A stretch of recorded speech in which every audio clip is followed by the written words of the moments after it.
السلام عليكم ورحمة الله وبركاته. معكم أخوكم الشاعر محمد عبد الله مسمري. الفيديو هذا سجلته هي رسالة إلى جميع اليمنيين في الداخل والخارج وخاصة في الداخل، بعد ما شفنا من المغرضين ومن المنافقين ومن يعني المدعين للإسلام وليسوا من الإسلام بشيء، من العلمانيين والليبراليين اللي انتشروا في الفترة الأخيرة انتشار النار في الهشيم، ولا محاسب ولا معاقب ولا من يردعهم ولا من يعني يقوم ولا من يقف ضدهم. انتشروا في اليمن في الفترة الأخيرة، ويجب علينا جميعا أن نقف أمامهم وقفة رجل واحد. هذا الفكر الخبيث، الفكر العلماني والليبرالي، هو أشد خطرا على الإسلام من جميع الجماعات ومن جميع الأفكار. يدعون الإسلام وما لهم في الإسلام شيء. ما فيش مسلم علماني، لا صدقوا، ما فيش مسلم علماني، لأن العلمانيين طريقتهم وهدفهم وغايتهم هو الإلحاد وإخراج الناس عن دين الله، والله الذي لا إله إلا هو ما في غيره، لا صدقوا. من يقول لك أنا علماني لكني مسلم، طيب دامك علماني ومسلم ليش طالب نزع الحجاب؟ والحجاب فرضها الله سبحانه وتعالى في القرآن الكريم. دامك علماني ومسلم ليش تطعن في النبي عليه الصلاة والسلام وتتهم بأنه رجل شهواني عليه الصلاة والسلام وبأبي هو وأمي؟ من كان علماني لا يطالب بنزع المرأة، من كان مسلم لا يطالب بنزع حجاب المرأة، ولا بإغلاق المساجد، ولا بحرق القرآن. اليوم شفت مقطع في الفيديو أقشعر له جسمي، والله سبحانه وتعالى يشاهد.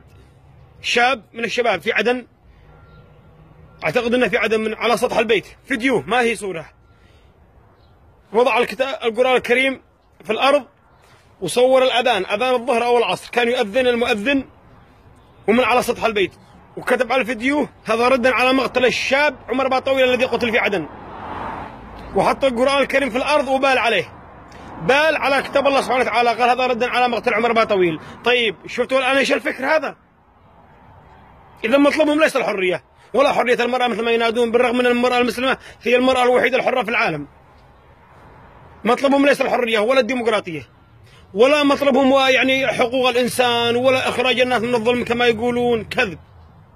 مطلبهم هو هذا، أن يتم وضع كتاب الله على الأرض ويتبولون عليه. لا إله إلا الله محمد رسول الله. مطلبهم أن يخرجوا الناس من دينهم.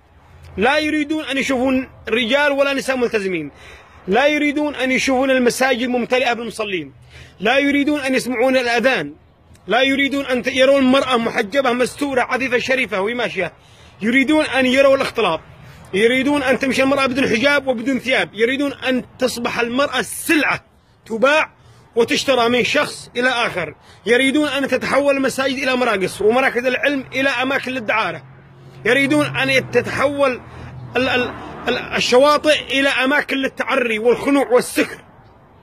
هذا هو مطلب العلمانيين.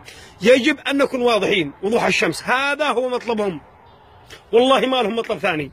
كذبوا، لا تصدقوا من يقول لك أنا يعني يا أخي مسلم علماني، كذاب كذاب. هو يقول هكذا علشان الناس المساكين يصدقوه، يقول مسلم علماني علشان يا أخي هذا مسلم يمكن إنه على حق، يطالب بحرية المرأة.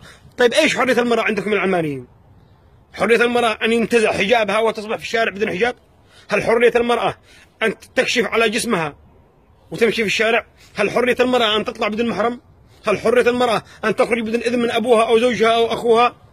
هل حرية المرأة أن تصبح من المراقص للأماكن الدعارة إلى الشواطئ بدون ثياب؟ هل هذا حرية؟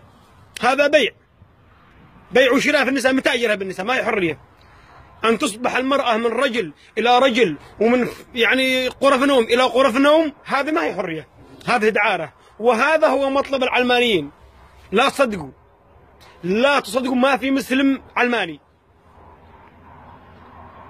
نختلف في الأحزاب، نختلف سياسيا، لكن يجب أن توحدنا كلمة التوحيد، لا إله إلا الله محمد رسول الله. يجب أن ندافع عن ديننا وعن عقيدتنا وعن يعني الصحابة رسول الله وعن آل بيت المصطفى صلى الله عليه وسلم. يجب أن ندافع على علمائنا الأفاضل، يجب أن ندافع على كتاب الله سبحانه وتعالى، ويجب أن نقف وقفة رجل واحد، رجال ونساء، يجب أن نقف كلنا يد واحدة ضد هذا الفكر المتطرف.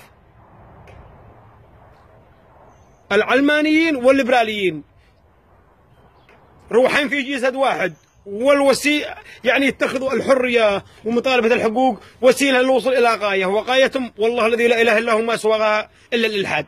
مطلبهم هو الالحاد واخراج الناس عن دين الله.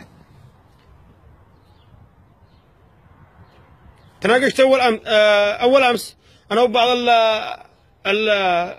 الاخوات،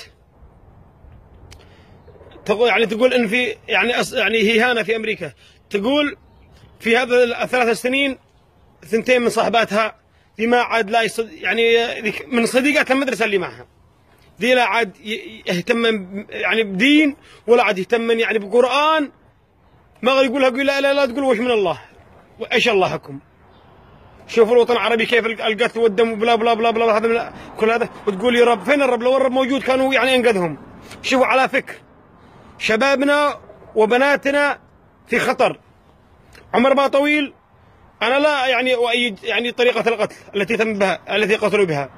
هناك شرع وهناك قوانين يجب ان يؤخذ كل رجل يطعن او يسب او في الدين يؤخذ الى هذه المحاكم ويتم محاكمه عادله ويأخذ يعني حق الله فيه. لكن اما ان ياتي به مثل الكبش ويذبحه هذا ما هي يعني ما هي شريعه محمد عليه الصلاه والسلام. احبتي الكرام، اتمنى من الاباء والامهات ان يتم توضيح حقيقه الليبراليين والعلمانيين مدعين الحريه والعلم والبلا بلا كل هذا الخزعبلات كلها كذب.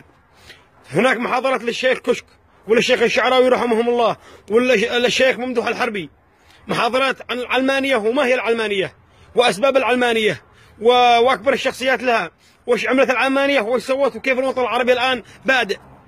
يقولون العلمانيين ان امه محمد عليه الصلاه والسلام اصبحت في اخر الامم، امه متاخره. صدقتوا بهذا الشيء، صدقتوا وانتم كاذبون. ليش اصبحت امه متاخره؟ لانها تركت دينها. لكن عندما كنا متمسكين بديننا وبعقيدتنا سدنا على العالم كله واخذنا العالم كله وحكمنا العالم كله. لما تمسكنا بديننا وبعقيدتنا بشريعتنا العالم كله خضع للمسلمين. لكن عندما تركنا عقيدتنا وشريعتنا وديننا اصبحنا في اخر الامم. وهذا يدل على ان الاسلام اذا اخذ المسلمون دينهم مثل ما نزل سادوا على العالم كله، واذا تركوه اصبحوا اذله خاضعين لاعدائهم. يجب أن نبين حقيقة الليبراليين والعلمانيين، يجب أن نبين حقيقتهم. وأتمنى من كل شخص أن يشاهد هذا الفيديو أن ينشره. أبناءنا في خطر.